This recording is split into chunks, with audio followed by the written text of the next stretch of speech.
আসসালামু আলাইকুম। সবাই কেমন আছেন? আশা করি সবাই ভালো আছেন। আলহামদুলিল্লাহ আমরাও ভালো আছি। তো আজকে কাঁঠালের বিচি ভর্তা বানাবো একটু আলাদাভাবে। তো ভর্তা বানানোর আগে দেখাই দিই, আজকে হচ্ছে মসুর ডাল দিয়ে ডিম দিয়ে রান্না করছি, বিলাতি ধনেপাতা দিয়ে। আর এইদিকে দেখেন আমি কাঁঠালের বিচি অনেক পছন্দ করে, এর জন্য এভাবে খালি খাওয়ার জন্য নিতেছে। আর নিও না বাবা, এগুলো খায় নাও না, আবার পরে সিদ্ধ করে দিব। তো এখানে যে কাঁঠালের বিচি সুন্দর করে ছিলে এই যে রাইস কুকারের মধ্যে আমি সুন্দর করে সিদ্ধ করে নিচ্ছি। একেবারে একটু বেশিক্ষণ, বাবা তুমি খাইতে পারবা না, নষ্ট করো না, একটু বেশিক্ষণ সিদ্ধ করছি। এই যে দেখেন সিদ্ধ করার চোটে এরকম খুলে খুলে গেছে, আমি কিন্তু এটা হাত দিয়ে করিনি, কুকারের মধ্যে এরকম হয়ে গেছে। তো এটার এবার ব্লেন্ড করে নিব।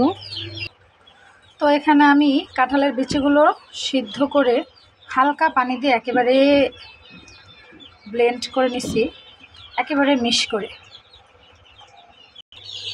তো এখানে তাওয়াতে তেল গরম দিয়ে দিচ্ছি, আর এখানে যে পেঁয়াজ কাঁচামরিচ কেটে নিচ্ছি, একটু লবণ নিয়ে নিচ্ছি। তো এগুলা লাল লাল করে ভেজে নেব আগে।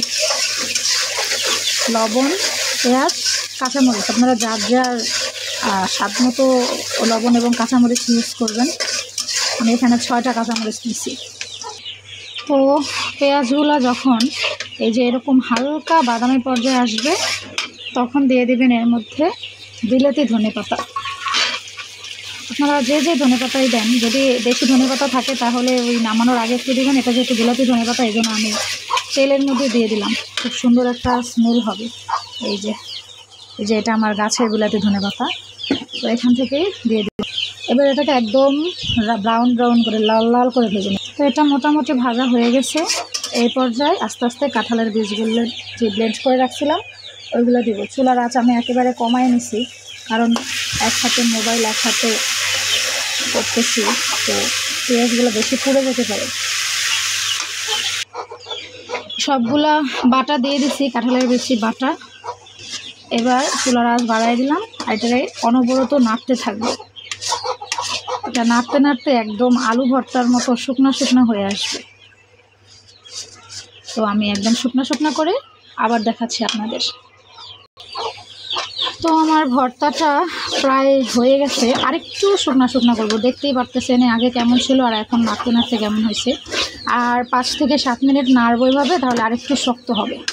তো এই পর্যায়ে আমি লবণ চেক করে দেখে একটু লবণ দিয়ে নিচ্ছি, কারণ বেশি শক্ত হয়ে গেলে আবার লবণটা মিক্স করা যায় না।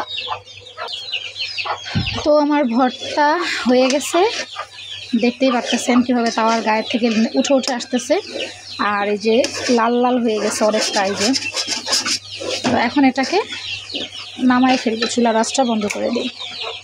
তো আমার কাঁঠালের বিচি ভর্তা বানানো ডান। দেখেন মানে তাওয়ার গায়ে একটুও লেগে নেই। আপনারা যখন এমন পর্যায়ে হবে তখন নামাবেন, তখন সুন্দর একটা ঘ্রাণ হবে। আমি এই প্রথম আজকে ট্রাই করলাম, আমার কাছে খুবই ভালো লাগছে। আমি মুখে দিয়ে দেখছিলাম, এমনি পাটায় ভর্তা করার চাইতে তার থেকে ভালো হয়েছে, ঝামেলাও কম আর স্বাদও ভালো আসছে। তো আজকে এই পর্যন্তই, সবাই ভালো থাকবেন, সুস্থ থাকবেন, আল্লাহ হাফেজ।